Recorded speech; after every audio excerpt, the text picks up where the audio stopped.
तो आज मैं आपको ये CGST एक्ट में जो सेक्शन 16 है, 16 सेक्शन, इसकी इनपुट टैक्स क्रेडिट लेने की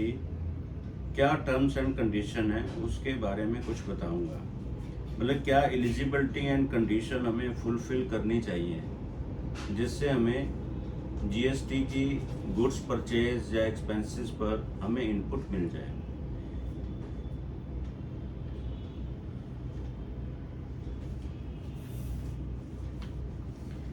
इसमें जैसे लिखा है कि every registered person shall subject to such conditions and restrictions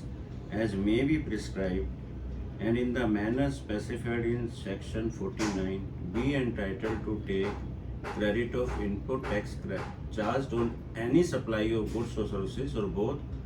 to whom which are used or intended to be used। जैसे यूज मतलब एक्चुअल में यूज कीजिए और इंटेंडेड इंटेंशन है यूज करने की कि हम यूज करेंगे, ठीक है ना। अभी मान लो हम गुड्स खरीदते हैं तो ये थोड़ा कि अभी वो कुछ चीज़ बना रहे हैं तो अभी हम फैक्ट्री में डाल देंगे। कोई कपड़ा लिया, कोई शर्ट बना रहे हैं तो हमारी इच्छा तो हुई है ना, अभी फ़िलहाल तो पड़ी हुई है। अब हम जैसे जैसे हमने फैक्ट्री में उसकी शर्ट बनाने के लिए आगे भेजा, प्रोसेसेस होते हैं ना, पहले इधर भेजो, कटिंग करो, फिर उसका साइज़ बनाओ या उसका कोई डिज़ाइन बनाओ, जो भी फैक्ट्री के अपने अपने प्रोसेस होते हैं। इसके मामले में हम नहीं जानते क्या चीज़ बन रही है, उसमें टायर बन रहा है, ट्यूब बन रही है। तो यूज्ड मतलब उसको यूज़ किया गया, इंटेंडेड टू बी यूज, यानी हमने यूज़ करना है, ठीक है। तो उसका इनपुट मिलता है ना, हमने परचेज का मिलता है, चाहे हमने परचेज को भी सेल नहीं किया है ना, मिलता है ना परचेज का। मार्च में परचेज की तो जो ही थोड़ा मार्च में ही हमने सेल करनी है, तो हो सकता है 25 मार्च को 26 मार्च को परचेज की और हमारी सेल हुई अप्रैल में हुई। तो जब सेल हमारी मार्च में ही हो जाएगी तो यूज़ कर ली हमने उसको, जिस पर्पस के लिए खरीदा था उस पर्पस के लिए बेच दिया, ठीक है। सेल पर्पस के लिए खरीदा था। इस तरह अगर कोई जरूरी नहीं कि उसी मंथ में बेचा, नेक्स्ट मंथ भी बेच दिया, या उसका कुछ वो रॉ मटेरियल था, उसका कुछ बनाना है हमने, तो फिर उसको बनाने के लिए हम मतलब पिक्चर में तब लाए, अप्रैल में लाए, ठीक है। तो इंटेंशन हमारी इंटेंडेड, मैंने इंटेंशन तो उसको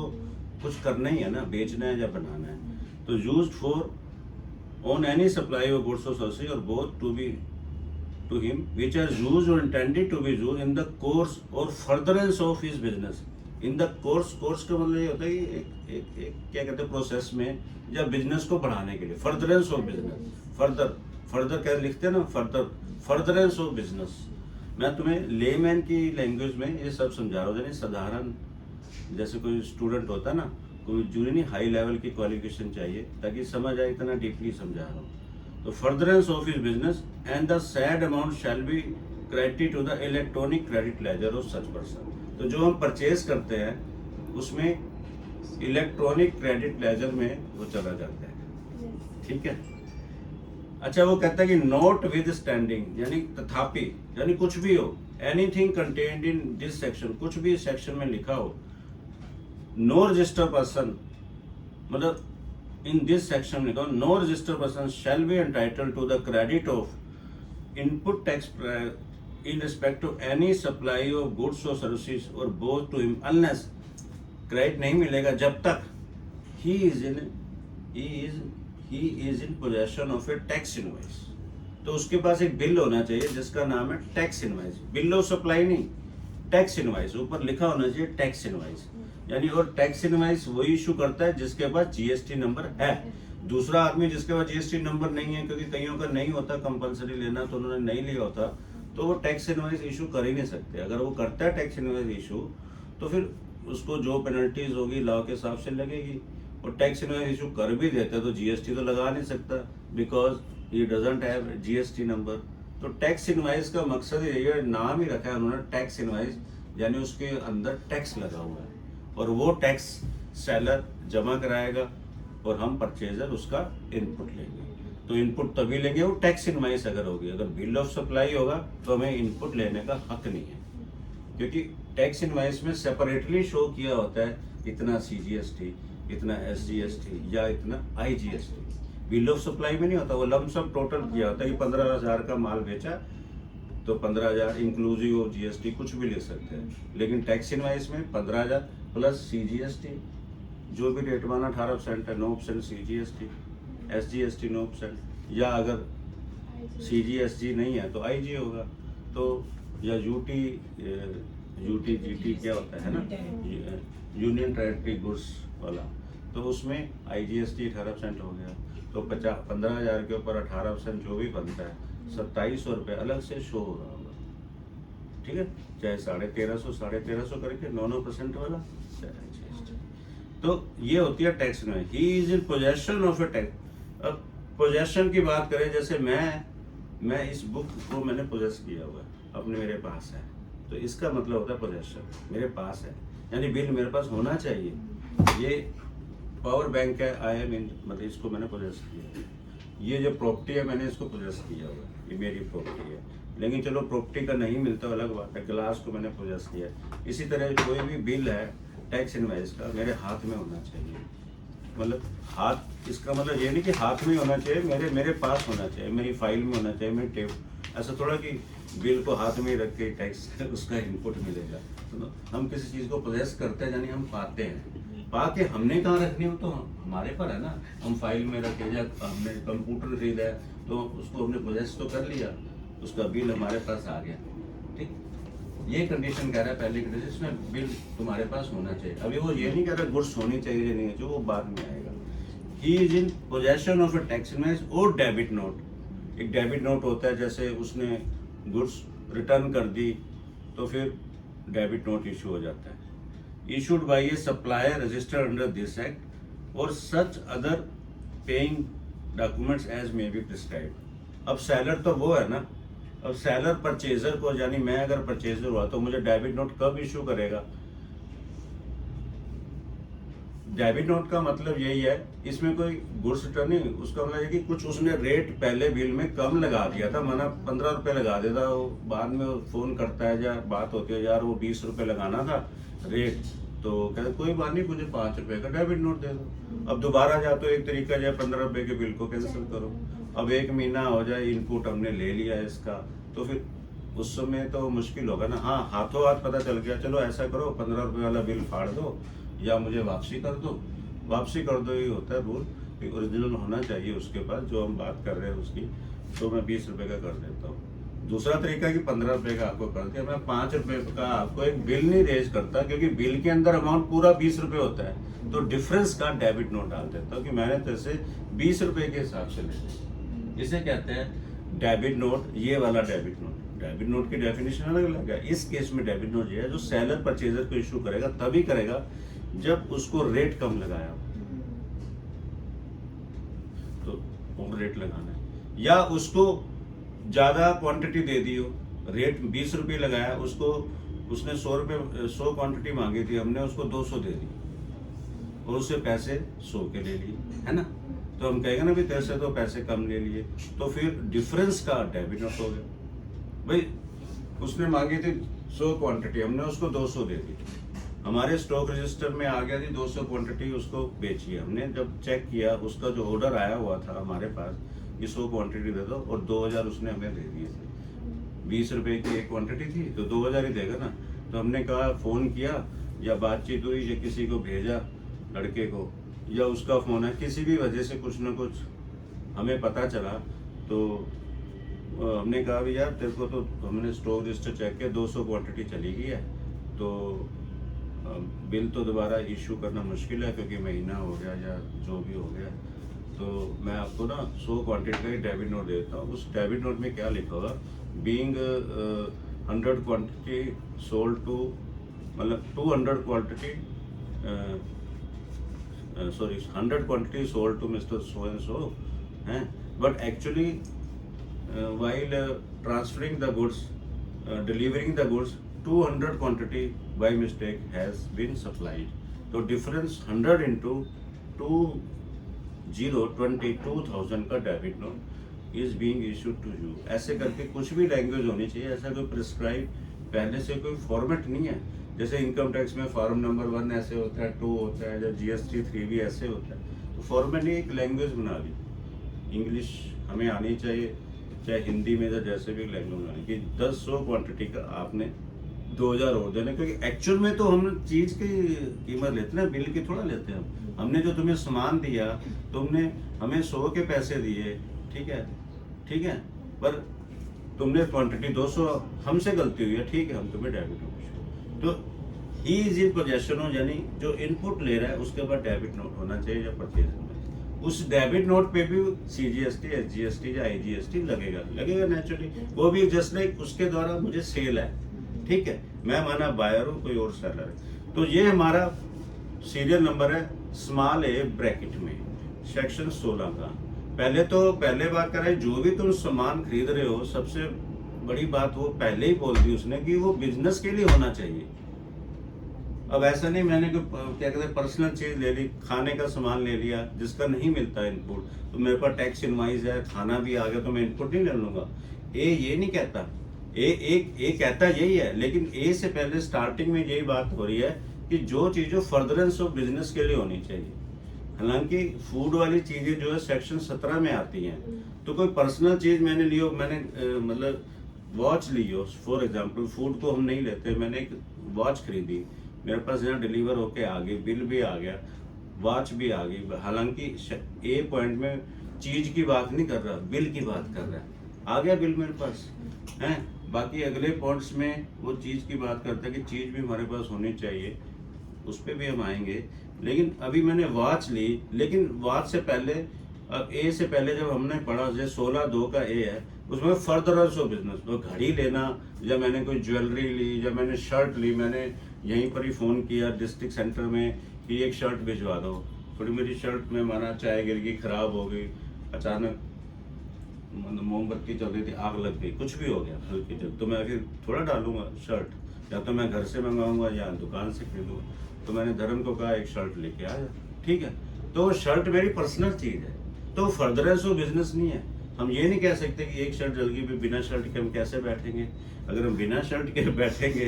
तो फिर हमारा बिजनेस रुकेगा, और शर्ट डाल के बैठेंगे तो फिर फर्दरेंस ऑफ बिजनेस हो गया। ये तो सोचने को तो कुछ भी सोच ले, आदमी ने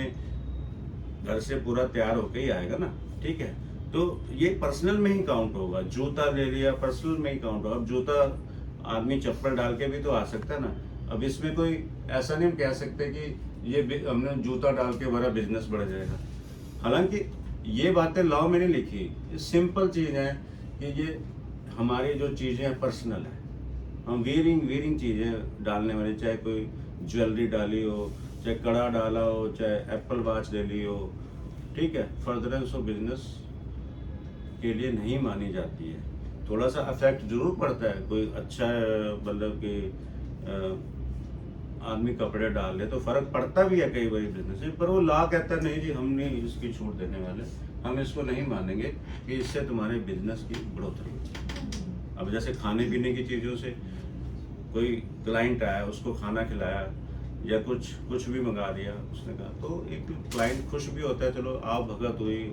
मेहमान के रूप में ही होता है, भी क्लाइंट से ही तो कमाना होता है, कुछ खिला दे खुश रहता है। और खाली बैठा रहे 2 घंटे बैठे रहे, उसे ना चाय पूछे ना पानी पूछे, अगले बंदा चाय कितनी आएगा नहीं, तो कैसे है बाटला साहब, ना चाय पूछी ना पानी पूछी, क्या करना है वहाँ काम करा के, और बंदे हैं, पर इतनी तो कटसी बनती है ना। मेहमान भी घर में आए तो आदमी चाय पानी ना पूछे तो अच्छा थोड़ा लगता है। अपने आप कई बार मेहमान नहीं मांगता, तो ये हमारा फर्ज होता है, जैसे कोई आता है क्लाइंट धर्म लाता है ना, पानी ले आता है जो भी है, ठीक है, तो ये चीज़ें सारी वो तो फूड में आ जाती है। अच्छा, डबल ए क्या है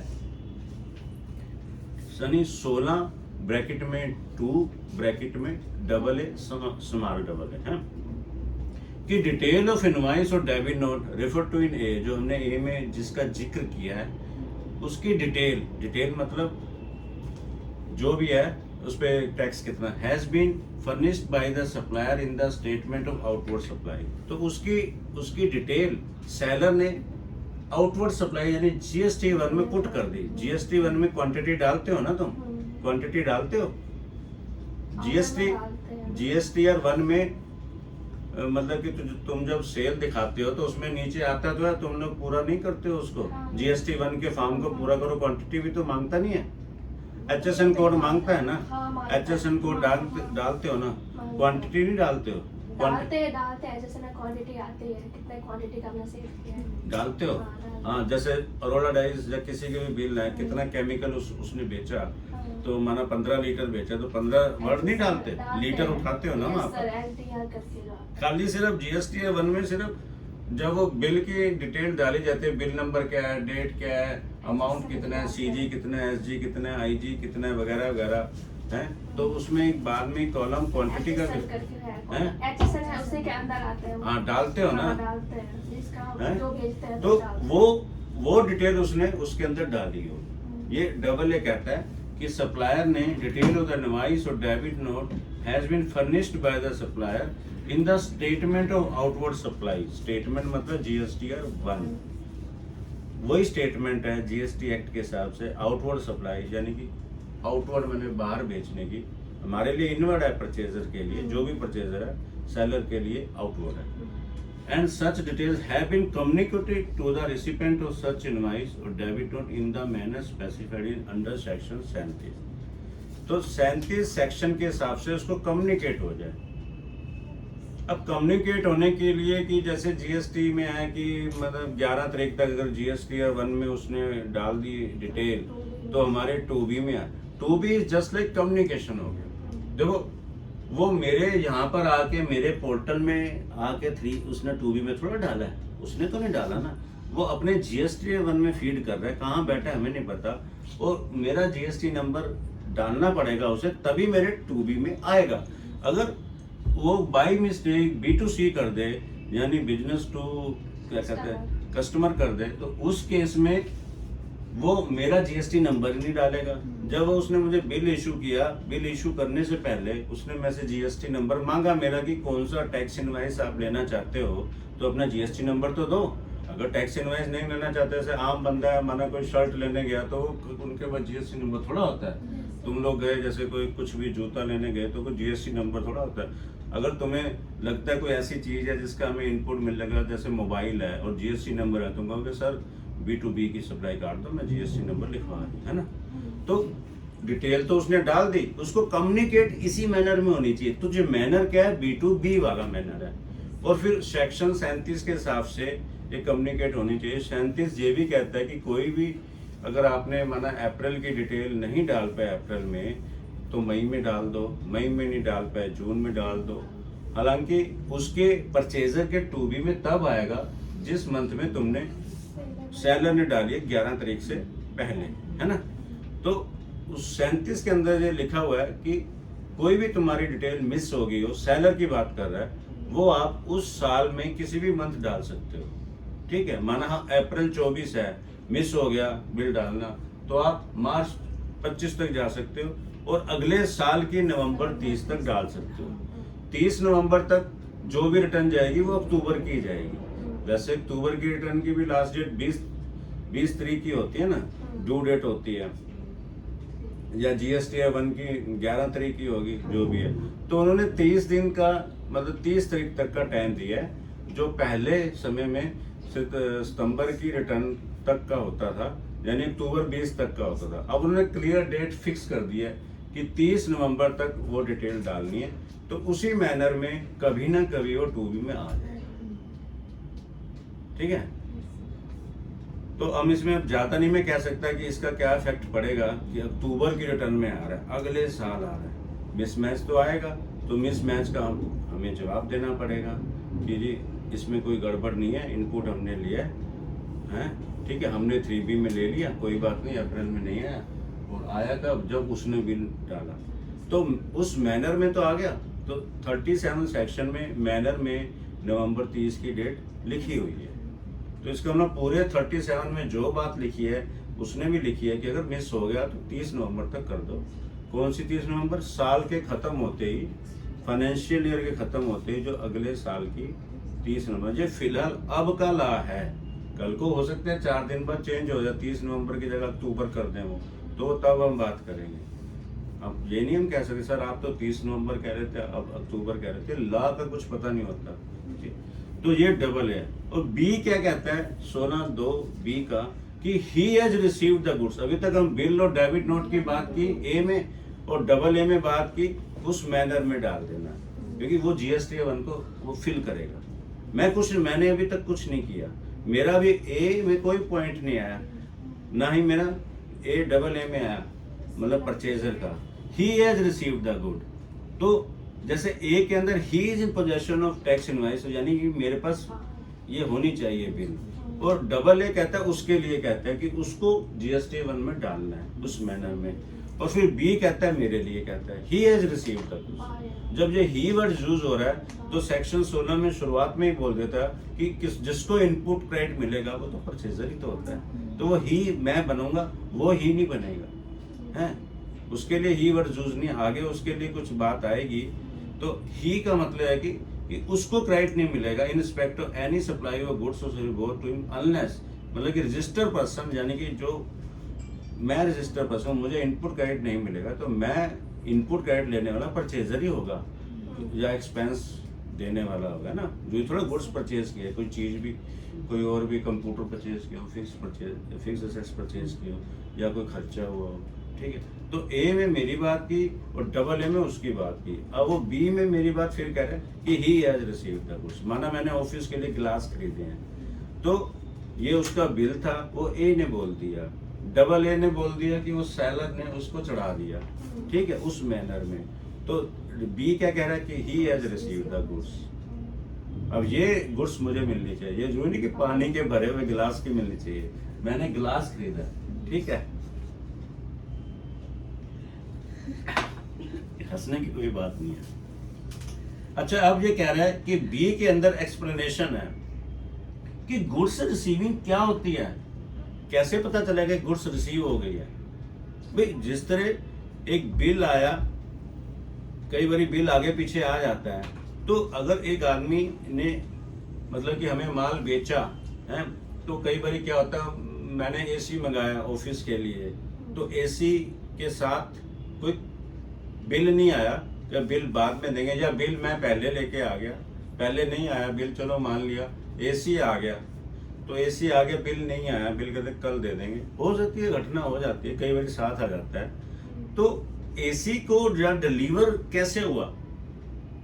किस गाड़ी से आया, किस जरिए से आया, किस चालान से आया, तो वो एक गुड्स रिसीव्ड नोट होता है, कंसाइनमेंट नोट होता है। वो पहले सिस्टम होता था, मैनुअल करते थे, आज भी वो सिस्टम है। अगर कोई ट्रांसपोर्टर A का माल B को पहुंचा रहा है, कहीं भी ट्रांसपोर्टर माना T है, तो नेचुरली वो एक कंसाइनमेंट नोट बनाता है, जो अकाउंट्स के अंदर तुमने 11th क्लास में कंसाइनमेंट अकाउंट पढ़ा होगा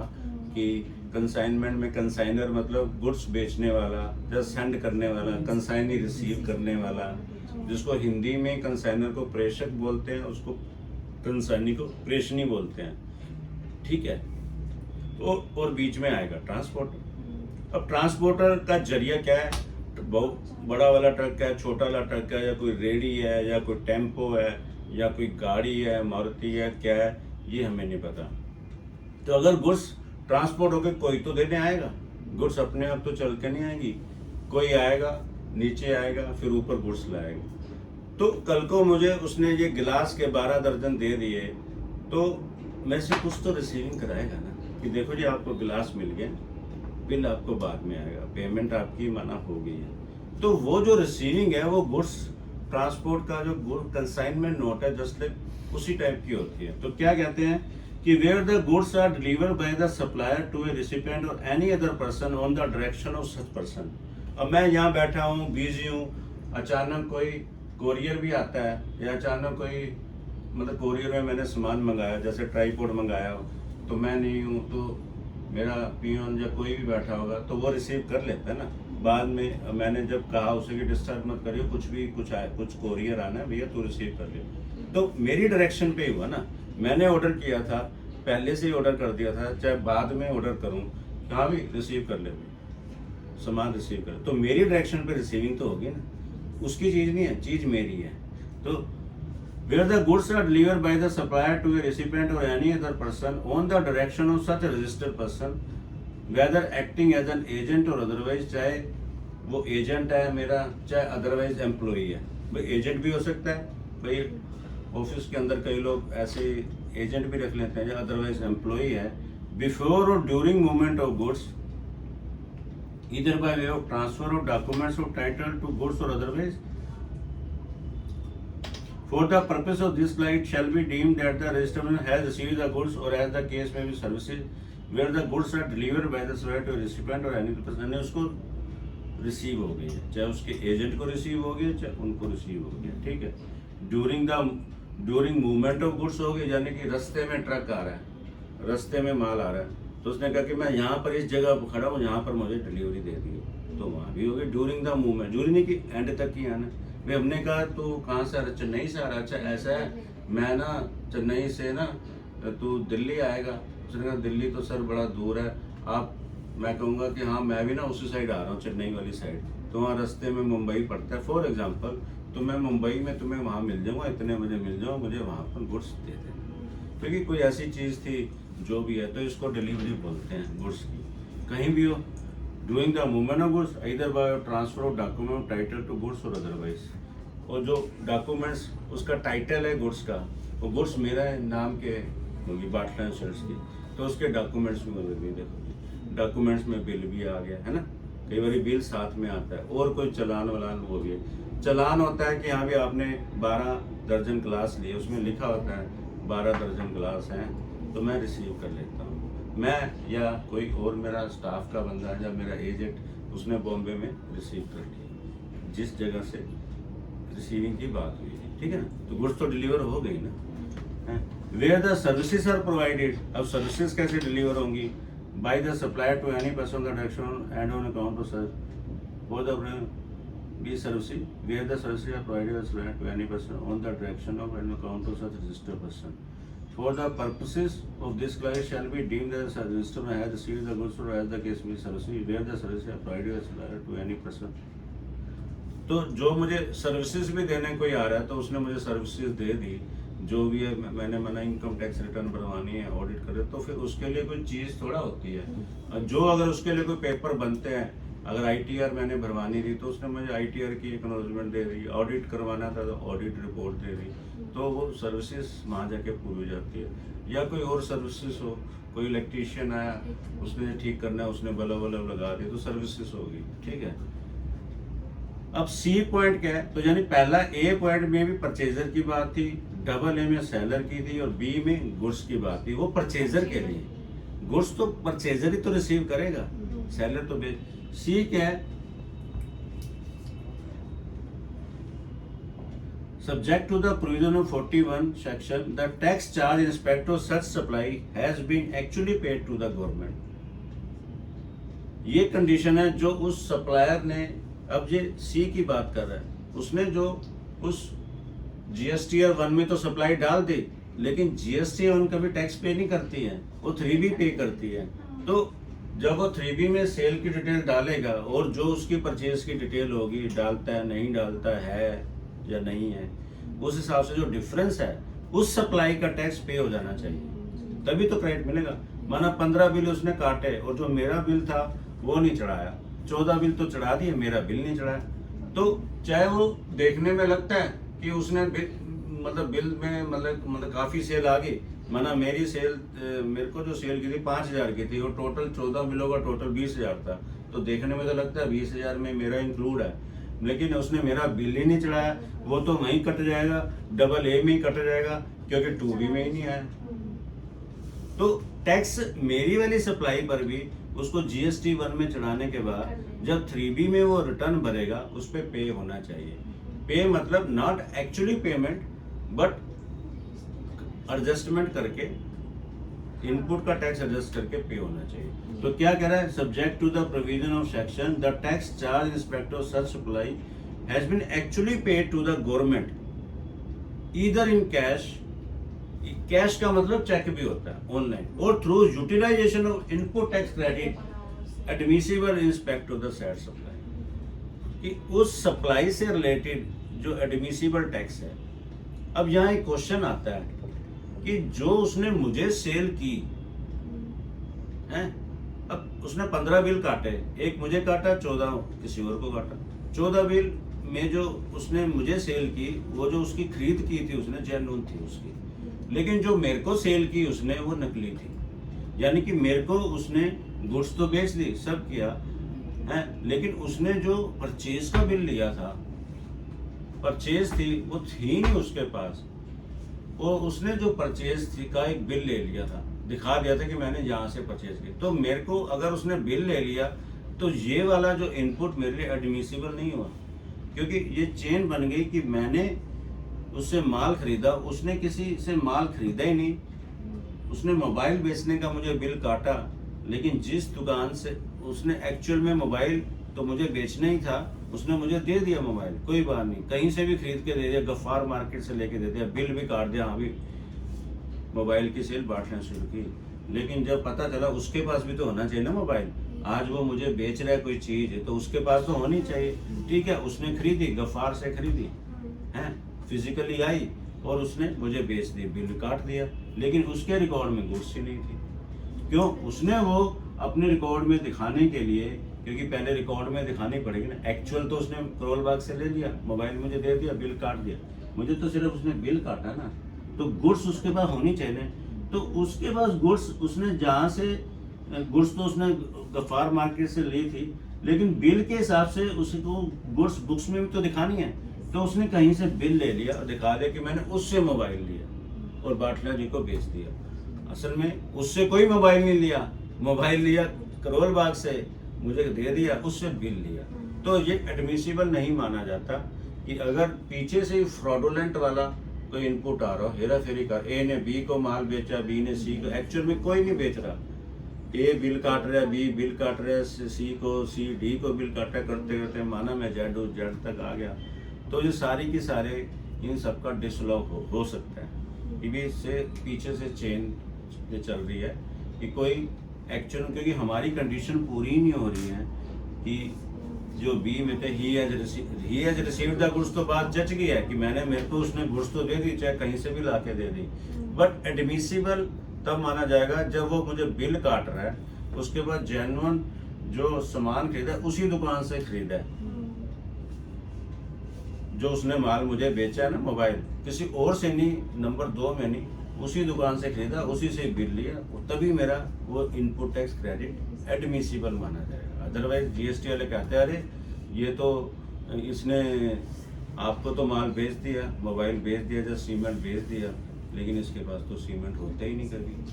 कभी इसने सीमेंट की दुकानदारी की ही नहीं है, या मोबाइल बेच दिया तो मोबाइल इसने कभी बेचा ही नहीं मोबाइल है, इसके रजिस्ट्रेशन नंबर में चाहे लिखा हो मोबाइल, लेकिन इसने कभी खरीदा ही नहीं, और माना इसने दिखा दिया जी मेरे रजिस्ट्रेशन नंबर में है, उससे नहीं होता साबित। तो दिखा तूने मोबाइल खरीदा तो कहाँ से खरीदा, तो कहेगा मैंने इससे खरीदा है मोबाइल और बाटला जी को बेचा है, तो जब उसकी इंक्वायरी की गई वो मोबाइल ही नहीं बेचता था, तो ये एडमिसिबल नहीं मानता, इसलिए वो डिसअलाउ हो जाता है जीएसटी में। तो ये कंडीशन को तोड़ देता है कि इनपुट क्रेडिट तभी मिलेगा जी कंडीशनें पूरी होगी। तो क्या कह रहा है कि सी में subject to the provision section the tax charge in respect to such supply has been actually paid to the government either in cash or through utilization of input tax credit admissible in respect to the said supply। तो जो admissible का मतलब क्या होता है, जो उसके लिए मतलब ठीक है, उस सप्लाई के लिए जस्टिफाइड है, मतलब एडमिसिबल। डी क्या कहता है, he has furnished the turn. देखो 16(2) में पहले ए की बात करता है, मतलब परचेजर, फिर डबल ए की बात करता है सेलर, फिर बी की बात करता है परचेजर, फिर सी की बात करता है सेलर। ये पॉइंट रट गए ना, ए परचेजर के लिए, डबल ए सेलर के लिए, और बी परचेजर के लिए, और सी सेलर के लिए। और डी क्या है, he has furnished the return under section, फिर परचेजर आ गया, यानी ही मतलब मैं, मुझे भी अपनी रिटर्न भरनी है, यानी मुझे जो गुड्स लिए हैं 3B में डालनी है।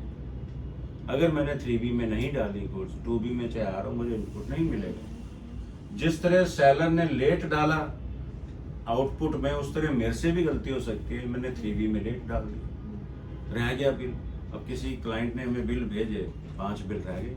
जैसे अभी केस में हुआ था, है ना, किसी केस में है, तो उस केस में क्या है कि नहीं, वो हमने शायद सेल की थी, है ना, बाई चांस वो 11 जो बिल थे उसमें से 8 हमने 3B में डाल दिए, 3 रह गए, उसने तो 2B में, सेलर ने डाल दिए ना, 1 में तो 2B में दिख रहे, और मैंने 3 बिल डाले नहीं, तो मेरे लिए भी वही लास्ट डेट है, जो सेलर के लिए थी मिसिंग बिल की, वही 30 नवंबर क्या कहते हैं नेक्स्ट ईयर की। अब ये डी कंडीशन है। अब नीचे कह रहे हैं कि provided that where the goods against an invoice are received in lots, parts में आ रही हैं गुड्स। अब ये एग्जांपल और इंस्टॉलमेंट्स में आ रही हैं। The registered person shall be entitled to take credit upon receipt of the last instalment. अब कौन सी गुड्स ऐसी होती है तो बता सकते हो कि जो पार्ट्स में आती हैं? भाई माना मैंने एसी खरीदा, वैसे ये वाले एसी में 2 यूनिट होते हैं, ये यूनिट एक बार वाला। अब ये दोनों एक दूसरे के बिना अधूरे हैं। अगर खाली मैं इसको लगा दूं तो कोई ठंडक नहीं देने वाली जब तक वो नहीं लगेगा, तो खाली उसको लगा दूं वो वहीं चलता रहेगा, ये जब तक हवा नहीं, ये होगा ही नहीं मेरे पास। एक सबने इंस्टॉलमेंट भी ये आज पहुंचा देते हैं, कल वो कल आ जाएगा, या कल की जगह वो महीना लेंगे उठा के। तो जब तक वो दूसरी वाली पार्ट नहीं आएगा ना, गुड्स तब तक कंप्लीट नहीं होगी जब तक वो उसका पर्पस सोल्व नहीं करती है। सिंगल थोड़ा कंप्लीट हो जाती है ये एसी। ये वो विंडो एसी नहीं है, जो स्प्लिट एसी है। स्प्लिट मैंने टुकड़े में 2 पार्ट में आता है ये, है ना। एक बार पड़ा हुआ पार्ट लगा हुआ उधर पीछे है, जिसके अंदर शायद गैस होती है, मुझे नहीं पता, वो गैस उसमें डालते हैं। बार वो जब गैस की हम भरवाई करते हैं तो नीचे खिड़की में वो उतरता है और अपना गैस का सिलेंडर लाता है, लगा के डालता है। वो गैस उन पाइपों के जरिए यहाँ घुस जाती है, यहाँ से भी फेंकती है ठंडक। अब ये इतना मैकेनिकल मुझे नहीं पता कि गैस यहाँ तो कभी गैस डाली, यहाँ तो सिर्फ ना सफाई करते हैं। जाली वाली होती है ना, वो धूल मिट्टी चलते चलते कमरे के अंदर भी धूल तो होती है, वो खींच लेती है। तो उसको अभी धर्म ने किया होगा ना, साफ किया होगा। नहीं तो वो एसी वाले जो सर्विस करते यही तो करते हैं, इसको निकालते हैं, पूरे एसी को थोड़ा धोते हैं, एक आध इधर से थोड़ा ब्रश कर देते हैं उसका, जाली में से। अब जैसे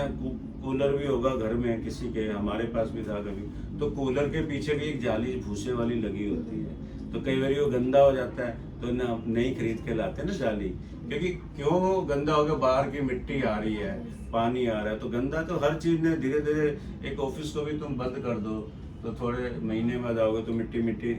टेबल में ऐसे करोगे, उंगली करोगे तो मिट्टी दिखेगी। तो अपने भी सिस्टम के अंदर वातावरण में मिट्टी पैदा होती है, हवा आती रहती है थोड़ी बहुत इधर उधर से, चाहे बंद भी कमरा हो तो भी पता नहीं मिट्टी कहाँ से आ जाती है।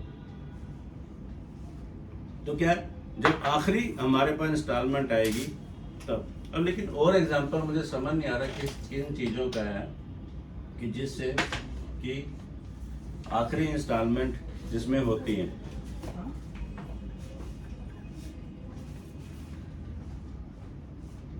अब कह रहे कि अब कोई बात समझ नहीं आ रही, instalment goods received in instalment as per GST, वो देखना पड़ेगा। कोई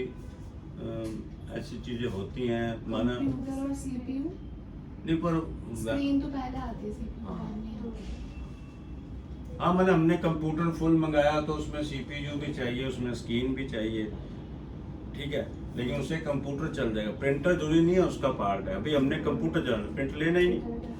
तो कंप्यूटर अपने कंप्लीट होता है मॉनिटर और कंप्यूटर के बुक्स के द्वारा। हालांकि आजकल सिंगल भी आने शुरू हो गए कि उसी वही टीवी की तरह होता है, हाँ, उसी में ही सब कुछ होता है, ठीक है। वो पता नहीं ज़्यादा सक्सेसफुल नहीं है, ख़राब भी हो जाते हैं कई बार, ठीक है। अब इसके अंदर एक ख़राब होता है, दूसरा सही है, तो इसी का ही खर्चा आता है ना, उसमें पूरे का ही हो जाता है खर्चा, ठीक है।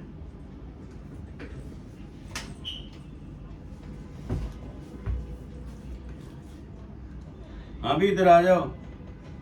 वो कहाँ गया? अच्छा, provided further that where a recipient fails to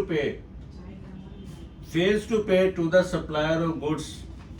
recipient यानी रिसीव करने वाला फेल यानी कि नहीं पे करता, सप्लायर को पेमेंट नहीं देता 180 दिन के अंदर। आज की डेट क्या है? आज 21 या 22 तारीख है, शायद 22 है, आज 22 तारीख है, तो इसके 180 दिन काउंट कर लो। आज मैंने माल खरीदा, अगर मैं इसको 180 दिन के अंदर इसकी पेमेंट नहीं करता, माना कि 1 लाख का माल है, 1 लाख का माल है, तो 1 लाख या तो हो सकता है मैंने 50,000 पे कर दिया हो आज, बाकी 50,000 नहीं पे किया, तो जो अमाउंट मैंने पे नहीं किया वो उतने का मेरा जो है कि other than the supply the amount was the value supply along with tax payable there with in a period of 120 days, यानी टैक्स के साथ अगर मैंने पे नहीं किया, माना 18% था, 1,18,000 हो गया ना, तो from the date of issue of invoice from the by the supplier, जिस डेट में इनवाइस इशू हुई है, आज 22 तारीख का हो सकता है, इनवाइस की डेट 19 तारीख को, 3 दिन आने में लगे, तो उस डेट से 180 दिन काउंट करना है। आज ये बिल मिला है, आज की डेट से नहीं, जो इनवाइस पे डेट आई है वहाँ से 180 दिन के अंदर मैं पेमेंट नहीं करता, तो the amount equal to the input tax credit availed by the recipient, तो जो मैंने इनपुट टैक्स यहाँ अवेल कर लिया था, भाई मैं तो इसी मंथ कर लूंगा ना, अप्रैल में मैंने तो कर लिया, पेमेंट का तो भी इशू ही नहीं था, मैंने कहा अच्छा दे दूंगा, कल दे दूंगा, परसों दे दूंगा, 1 महीना हो गया, 2 महीने हो गया, मैंने 2 महीने में दे देता हूँ तो कोई प्रॉब्लम वाली बात ही नहीं है। तो अगर 180 दिन तक मैं पेमेंट नहीं करता तो an amount equal to the input availed by the resident shall be added to his output tax liability, तो वो जो टैक्स है ना वो आउटपुट में हम ऐड करते हैं along with interest thereon in such manner as may be prescribed। तो जो उस पे 18,000 का इनपुट टैक्स क्रेडिट है, माना 6 महीने बाद, आज क्या है,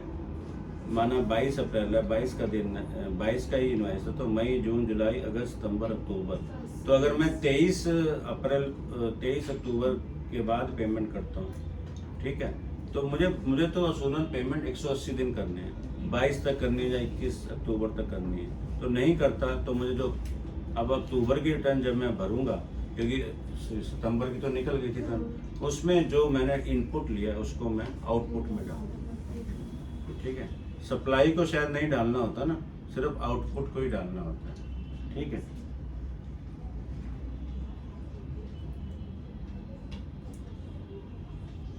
फिर कह रहा है कि प्रोवाइडेड कि the recipient shall be entitled to avail of the credit of input as on payment made by him, फिर वह जब पेमेंट करूंगा तो मुझे दोबारा इनपुट मिलेगा। माना 18,000 मैंने आउटपुट में डाल दिया, अभी तो तूने 18,000 का अभी अप्रैल के मंथ में इनपुट ले लिया ना, अब इसका 6 महीने हो गया, माना 7 महीने हो गए, 180 दिन के बाद हो गए, तो उसको मैंने आउटपुट में डाल दिया अलॉन्ग विद इंटरेस्ट डाल, क्योंकि तुमने वहाँ इनपुट ले लिया ना, तुम्हारा इनपुट लेना तो बनता था, ठीक है, तुमने परचेज ली, बात सही है, उसमें कोई डाउट नहीं है कि तुमने कोई गलत परचेज ली है, सब सही हुआ है, लेकिन तुमने 180 दिन में पेमेंट नहीं, बस ये भी कंडीशन इसके अंदर है, डी पॉइंट के अंदर है, जो 16(2) के डी में। और फिर जब तुम माना नवंबर में या दिसंबर में उसकी पेमेंट करते हो, माना 1 लाख तुमने पे कर दिया, इंक्लूडिंग 18,000 भी करना है, तो तुम्हें जो आउटपुट में 18,000 प्लस इंटरेस्ट डाला था, अब तुम्हें 18,000 का इनपुट मिलेगा,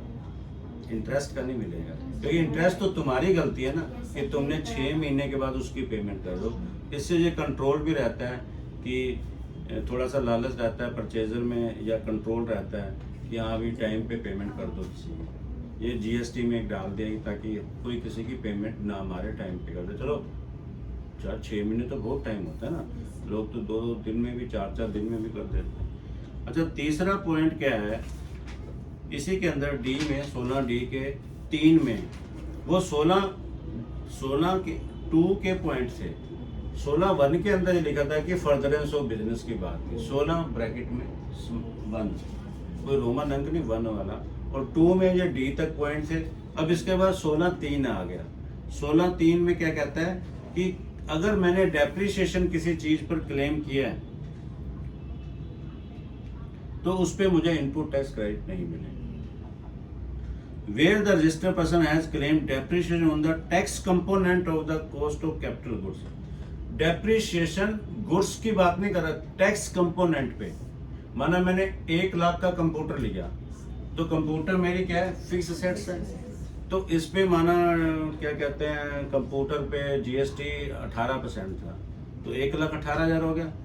अब वैसे भी हम क्या करते हैं, 1,18,000 फिक्स एसेट्स है, हम क्या करते हैं 18,000 को साइड कर लेते हैं, 1 लाख दिखाते हैं। अगर मैंने 18,000 को साइड में नहीं किया और 1,18,000 ही दिखा दिया, और बैलेंस शीट में या प्रॉफिट एंड लॉस अकाउंट में 31 मार्च की डेट में या बाद में फॉर द ईयर एंडिंग 31 मार्च के लिए मैंने उस पर डेप्रिसिएशन पूरे 1,18,000 पे लगा दिया, तो उस पर तुम्हें इनपुट टैक्स क्रेडिट 18,000 वाले का नहीं मिलेगा। तो where the registered person claim depreciation on the tax component, 1 lakh वाले का तो मिल जाएगा। Cost of capital goods and plant under the provision the input is tax credit on the said tax component shall not be allowed. तुमने जब डेप्शन लगाया तो पूरे 1,18,000 रुपये लगा दिया, 40%, कंप्यूटर पे 40 है, तुम्हें सूलन पे 1 लाख पे लगाना चाहिए और 18,000 को साइड कर देना है। अब तुमने 1,18,000 पे तो डेप्शन लगा दिया और तुम 18,000 का भी इनपुट ले गए, तो तुम्हें 18,000 का इनपुट का नहीं मिलेगा, टैक्स कंपोनेंट का तुम्हें 18,000 का वो नहीं मिलेगा, क्योंकि तुमने उस पर डेप्शन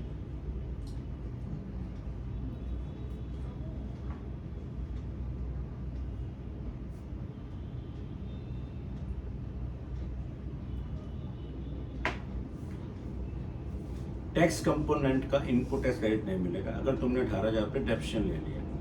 मैंने कहा डेप्शन 1 लाख पे लेना है, 1,18,000 पे नहीं लेना, 1 लाख तो ठीक है, 18,000 पे भी मैंने 40% ले लिया तो मुझे 18,000 का इनपुट नहीं मिलेगा। ठीक है। अब चौथा पॉइंट क्या है, a registered person shall not be entitled to take input tax credit in respect of any invoice और debit note for supply of goods और services both after the due date of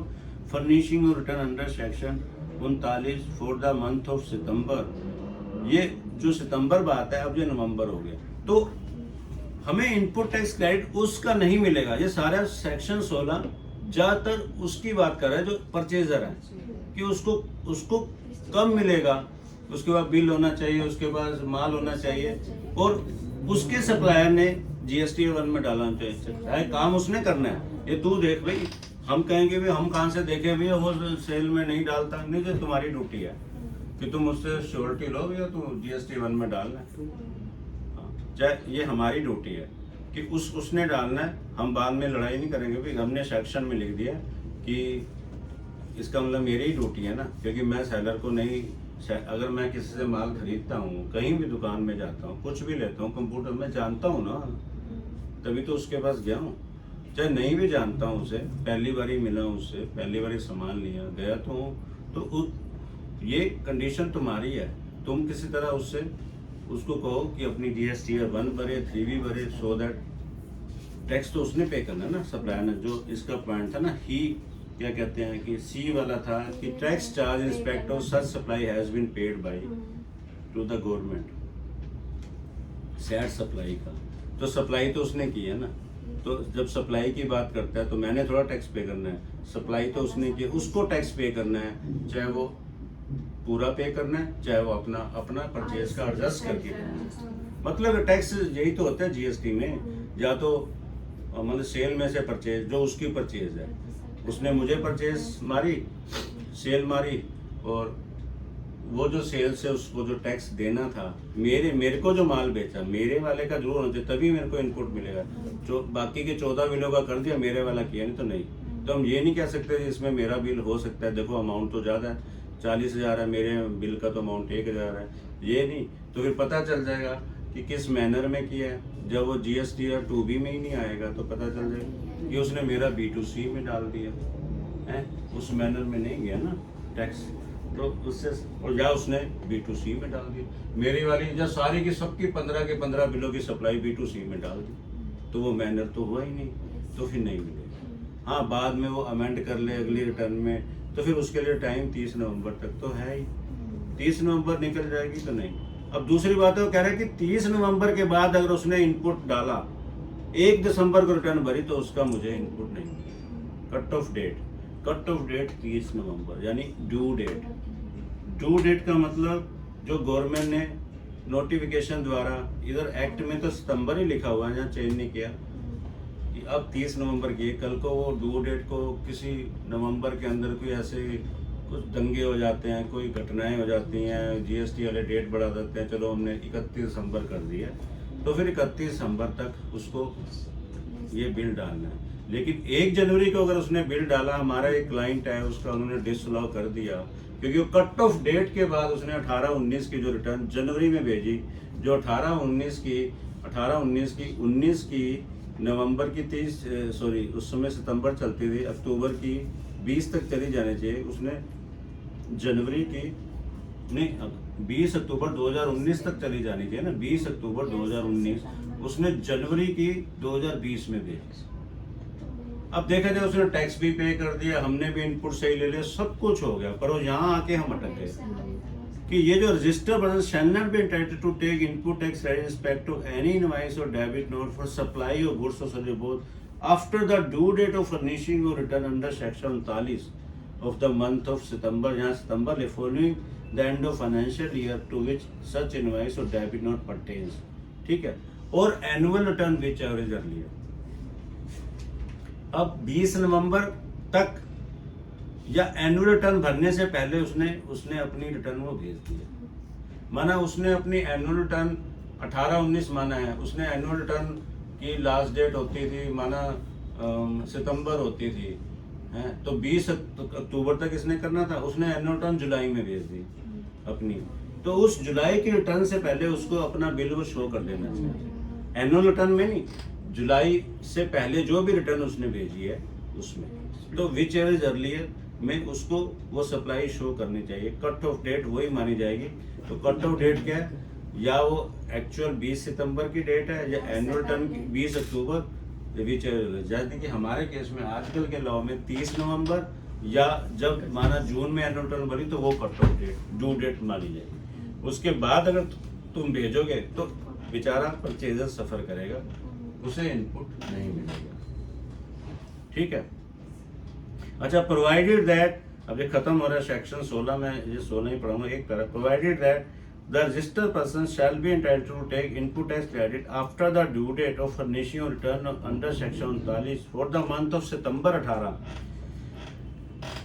जो 20 October till the due date of furnishing और return under the said section for the month of March 19, यानी कि 17-18 के लिए 20 अक्टूबर 18 होती थी ना, उसके लिए इन्होंने डेट बढ़ाई थी कि 20 अक्टूबर 18 नहीं, आप अगर मार्च 19 तक भी इनपुट फेंक देंगे ना उसके अंदर तो तुम्हें मिल जाएगा। उसके बाद कोई डेट नहीं बढ़ी, यानी कि 17-18 के लिए जो last date cut off date थी वो 20 अक्टूबर 2018 थी। 17-18 खत्म हुआ, अगला साल 18-19 है, तो 20 अक्टूबर 18 थी।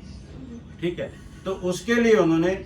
उसके लिए कहा कि उसके लिए ड्यू डेट हमने मंथ ऑफ मार्च 19 कर दे in respect of any invoice relating to such debit और supply board during the financial year 17-18, जो भी 17-18 में तुम्हारा मिस हो गया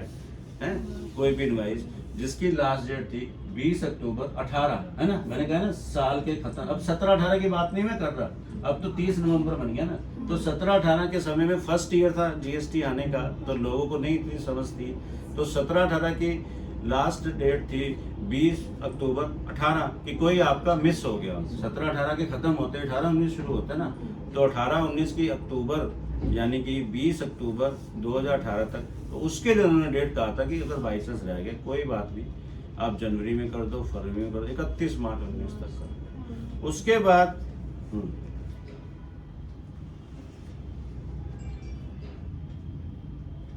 which have been uploaded by the supplier under section till the due date of furnishing the detail under the section for the month of March। बस अब ये मैंने तुम्हें 16 सेक्शन इतनी अच्छी तरह बता दिया है कि आई थिंक कोई इसमें मतलब कि कोई भी अब 17-18 के अंदर कोई ईवे बिल भी नहीं होता था, या ईवे बिल हुआ होगा तो उन्होंने माफ़ कर दिया होगा, मुझे एग्जैक्टली इस मामले में याद नहीं है। तो इस केस के अंदर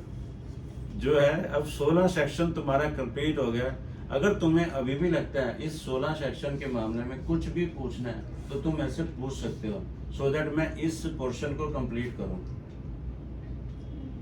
जिसमें 16 सेक्शन में शुरुआत के पैराग्राफ में जो 16(1) है बात की फर्दरेंस ऑफ बिजनेस या intended to be used for further, यानी तुम्हारी इच्छा है बिजनेस के लिए यूज करना है। अब यहाँ पर वो 17 सेक्शन की बात नहीं कर रहा, नहीं तो हम 16 में कहते हैं अच्छा जी हमने खाना मंगाया intended to be use for serving, मतलब कि क्लाइंट को खिलाने के लिए, बिजनेस ही तो है ना, वो इनकम टैक्स में हो जाता है, यहाँ नहीं होता। तो ये 16(1) की बातें जो चीज़ होगी इंटेंडेड के लिए होनी चाहिए, वो 17 इसे रोकेगा कि अभी किस किस को रोकना है हमने। 16 चुप बैठा हुआ है, लेकिन ऐसा नहीं कि खाली 16 सेक्शन ही एक्ट का ही सेक्शन 16 ही है।